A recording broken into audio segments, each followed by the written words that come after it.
जा रहा हूँ अंदर, मुझे चोट खाने का कोई। बहुत तेज हो गई और ओले भी गिरने लगे। हे भगवान, ओले गिरने लगे। अरे भैया, मेरा तो सिर ही फूट जाएगा इन ओलों से। हाँ। अरे जल्दी कोई छत ढूंढ। अरे सामने वो हवेली है ना, इसमें चलते हैं, चल। अरे नहीं नहीं भैया, उस हवेली में मत जा। अरे तुझे रुकना है तो रुक, लेकिन मैं तो जा रहा हूँ अंदर, मुझे चोट खाने का कोई शौक नहीं है, समझा।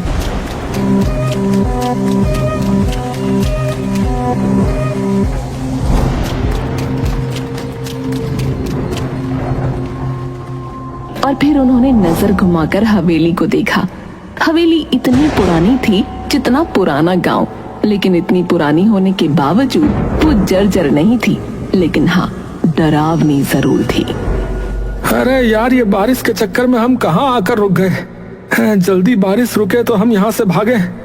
अरे भाई, ये आवाज किसकी है? कौन सी आवाज है? भाई मजाक मत कर यार। ये कौन आ गया? ये कौन आ गया? ये कौन आ गया? उन लोगों ने घूम कर देखा तो हवेली के एक कोने में अजीब सी बुढ़िया बैठी थी, जिसके सफेद बाल खुले हुए थे और वो कुछ बड़बड़ा रही थी। दोनों डर से कांप उठे और फौरन बाहर भागे। बाहर अभी भी ओले गिर रहे थे, लेकिन इस बार वो ओलों की चोट खाते हुए अपने घर की तरफ भाग गए। भैया राम, भैया, लोग सही कहते हैं सोनी। अरे वहाँ कुछ है भैया। भैया, मैं तो कसम खाता हूँ, अब उस तरफ नहीं जाऊंगा भैया। पूरनपुर गांव में कुछ दिन बाद एक बड़ी अजीब घटना हुई। गांव में 4 नए लोग पहुंचे, एक नौजवान जोड़े के साथ 2 नौजवान लड़के और। अरे भाई, आप लोग कौन हैं और इस गांव में कैसे आना हुआ? नमस्ते, मेरा नाम राजीव है, ये मेरी पत्नी रिया है और ये मेरे भाई हैं रमन और प्रेम। हम यहाँ अपनी हवेली को बेचने आए हैं, जो गांव में पूरब में है। हाँ, हवेली है भैया? कौन सी हवेली? वो जो बरगद के पेड़ के पास वाली, वही ना? हाँ वही, हमारे दादाजी की थी, अब हम उसे बेचना चाहते हैं। ये सुनकर मुखिया हैरान हो गया और गांव वालों की भीड़ जमा हो गई। सब फुसफुसाने लगे। तभी मुखिया सीरियस होकर बोला, बेटा, वो हवेली आज भी गांव के डर का कारण है। वहाँ एक बुढ़िया दिखती है, अजीब सी। कोई नहीं जानता कि वो असली है या आत्मा है, कोई भूत है पता नहीं, या फिर हमारा वहम है। गांव में ऐसी अफवाहें आम होती हैं, हमने भी शहर में ऐसे किस्से खूब सुने। अगर वहाँ कोई बढ़िया होती तो अब तक किसी ने वीडियो बना लिया होता ना। मैं तो वहाँ की तस्वीरें इंस्टाग्राम पर डालूंगी, कौन डरता है भूत से। हम सब आज ही हवेली में जाकर देखेंगे और कल ही उसके कागज फाइनल कर लेंगे। रामू और स्वामी भी वहाँ खड़े थे। दोनों की आंखों में डर था, लेकिन आखिर वो बोल ही पड़े। भाई साहब मत जाइए, हमने अपनी आंखों से देखा है उसे। वो औरत इंसान नहीं लगती। हाँ, उसके पास जाने से जान पे बनाती है। हाँ, बता रहा। अगर वो हवेली मेरी है तो मुझे ही देखना चाहिए ना कि उसमें क्या है। ये कहकर वो चारों हवेली की ओर बढ़े। जैसे ही वो हवेली के पास पहुँचे, सबने उसे निहारा। हवेली पुरानी जरूर थी, लेकिन उसकी दीवारों पर एक अजीब किस्म की चमक थी। वाओ, ये हवेली तो किसी राजमहल जैसी लगती है। इतनी मजबूत दीवारें, कितनी भव्य है। यार, ये बेचेंगे तो करोड़ों मिलेंगे भाई। चलो अंदर चलते हैं, मैं तो इसका वीडियो बना रहा हूँ। जैसे ही वो अंदर घुसे, एक ठंडी हवा का झोंका आया, जैसे किसी ने उन्हें छुआ हो, लेकिन चारों ने नजरअंदाज किया। अंदर का हॉल अब भी चमक रहा था, जैसे समय ने उसे छुआ ही ना हो। राजीव वहाँ खड़ा होकर बोला, सोचो यार, इतने बड़े हॉल में लोग रहते होंगे। वाओ यार। Serious? What? A royal life? लेकिन यार, ये कैसी आवाज है? ये कौन आ गया? ये कौन आ गया? ये कौन आ गया? कोई बोल रहा है शायद। चलो उस तरफ चलते हैं, देखती हूँ कौन इतनी एक्टिंग कर रहा है। चारों उस कोने की ओर बढ़े, लेकिन वहाँ कुछ नहीं था। तभी चमगादड़ों का एक झुंड छत से निकला। रिया चीख पड़ी।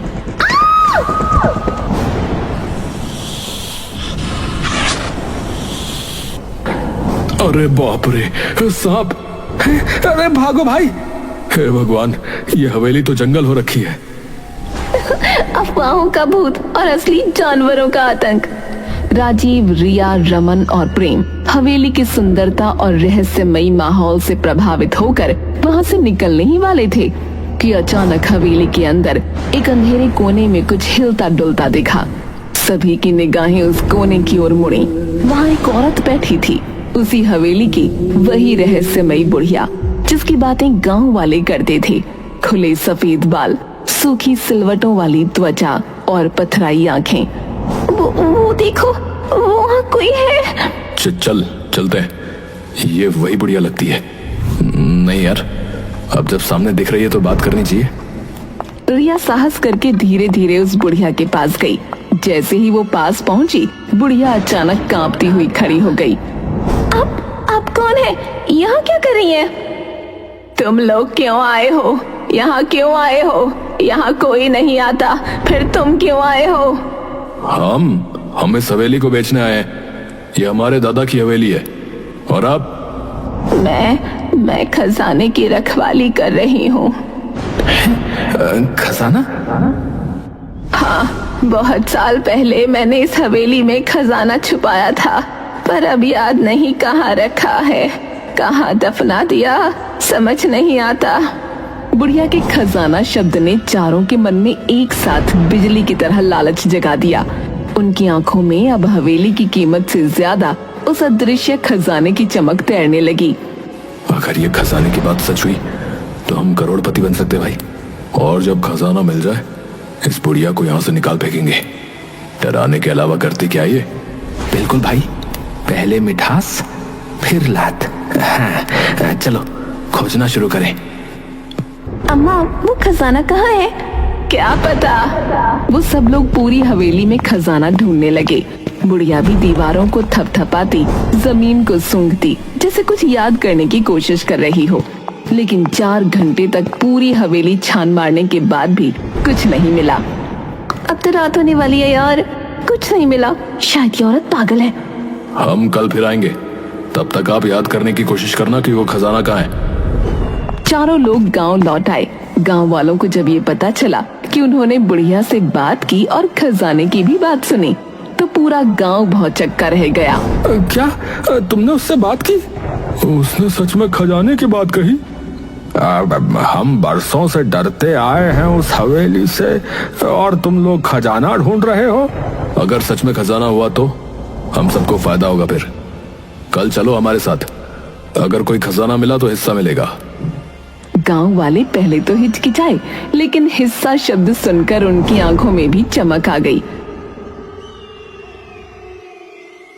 अगले दिन राजीव, रमन, प्रेम, रिया के साथ गांव के 10-12 लोग भी हवेली पहुंचे। वो देखो भाई, वही बुढ़िया। हे भगवान, मुझे यकीन नहीं हो रहा है मैं यहाँ वापस आ गया। चलो सब, आज इस हवेली का कोना कोना उलट डालो। चलो। लोगों ने हवेली के हर कोने को अच्छी तरह देखा, यहाँ तक कि बाहर बगीचे में खुदाई भी शुरू कर दी। कुछ घंटे बीते, लेकिन कहीं कुछ नहीं मिला। तभी रामू की नजर हवेली के पिछले हिस्से पर गई, जहाँ छत का एक हिस्सा टूट कर गिरा हुआ था। अरे ओ भैया, इधर आओ, देखो। अरे यहाँ कुछ है शायद। कहाँ? अरे ये मलबा हटाओ, इसके नीचे कुछ है। सबने मिलकर मलबा हटाया और नीचे एक पुराना पत्थर निकला जो जमीन से अलग दिख रहा था। जैसे ही उसे हटाया गया, नीचे सीढ़ियां दिखाई दी, एक तहखाने की ओर जाने वाली। तहखाना? ये तो बिल्कुल फिल्मी सीन बन गया। चलो अंदर। वो लोग बारी बारी तहखाने में उतरे। तहखाने में घुप अंधेरा था, सीलन भरी हवा और मकड़ी के जाले। सबने अपनी मोबाइल की फ्लैश लाइट जलाकर जगह जगह टटोला। तभी रमन की नजर एक लोहे के पुराने संदूक पर पड़ी। ओ इधर देखो यार, कुछ मिला है, एक संदूक। अरे यार जल्दी निकालो इसे यार। संदूक भारी था, लेकिन गांव वालों की मदद से बाहर ले आया गया। जैसे ही बुढ़िया ने उसे देखा, वो पागलों की तरह झूमने लगी। मिल गया मेरा खजाना, मिल गया मेरा खजाना। मेरा खजाना। चारों लोग एक्साइटेड हो गए। अब उन्होंने फटाफट संदूक खोला लेकिन उसके अंदर जो था वो देखकर सबकी रूह कांप गई। ये क्या है? ये तो किसी बच्चे का कंकाल है। चारों तुरंत पीछे हट गए, लेकिन बुढ़िया संदूक को पकड़कर बैठ गई और उसकी आंखों से आंसू बहने लगे। ये क्या है? तुमने तो कहा था खजाना है। जवाब दो, ये क्या है? बताती हूँ, सारा सच बताती हूँ। बुढ़िया ने बताना शुरू किया कि उसका नाम गौरी था।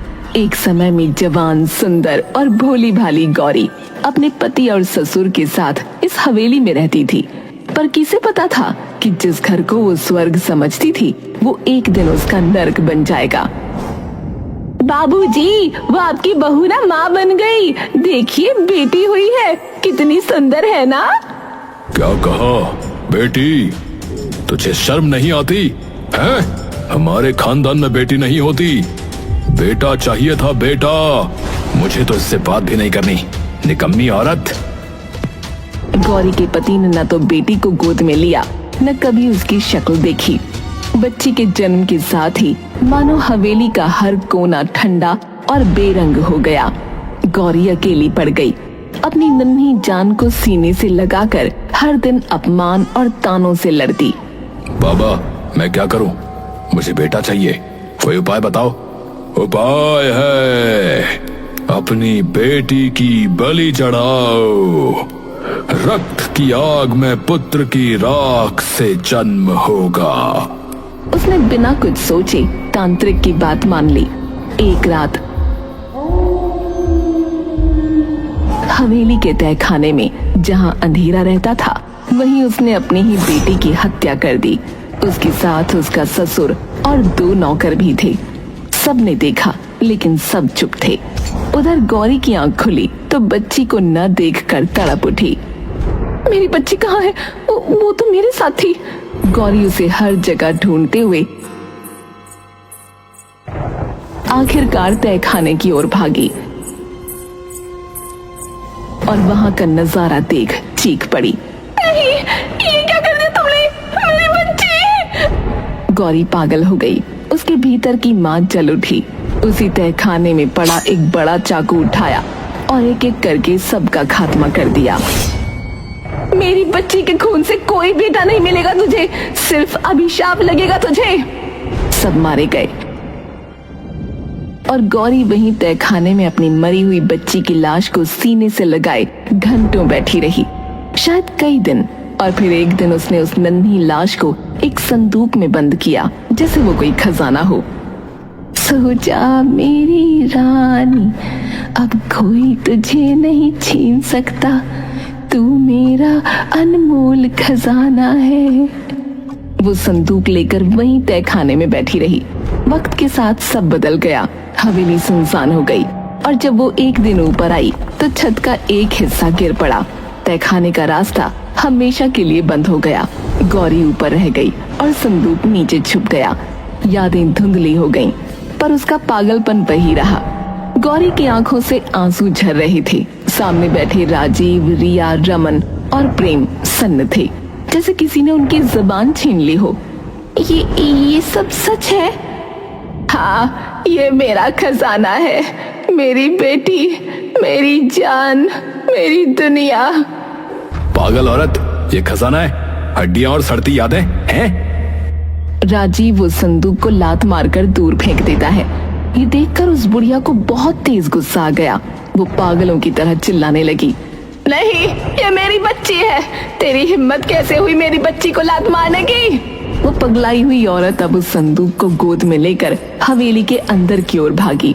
उसकी चीखें हवेली की दीवारों से टकराकर लौट रही थीं।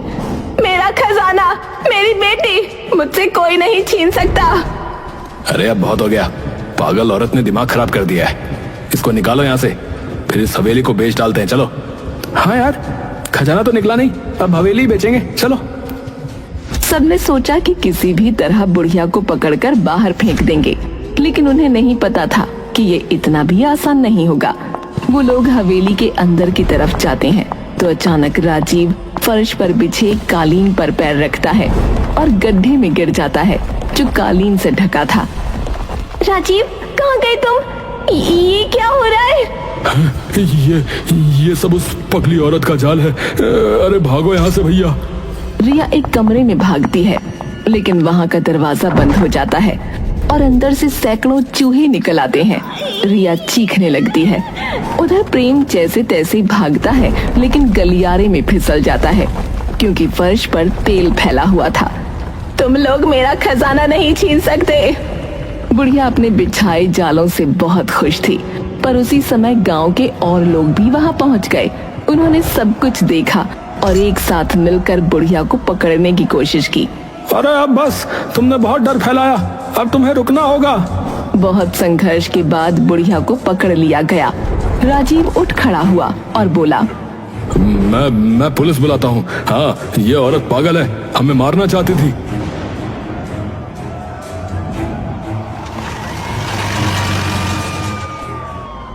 पुलिस जल्दी ही पहुंच गई। सर, हम तो ये हवेली बेचने आए थे। ये औरत हम पर हमला कर रही थी। पागल है सर ये।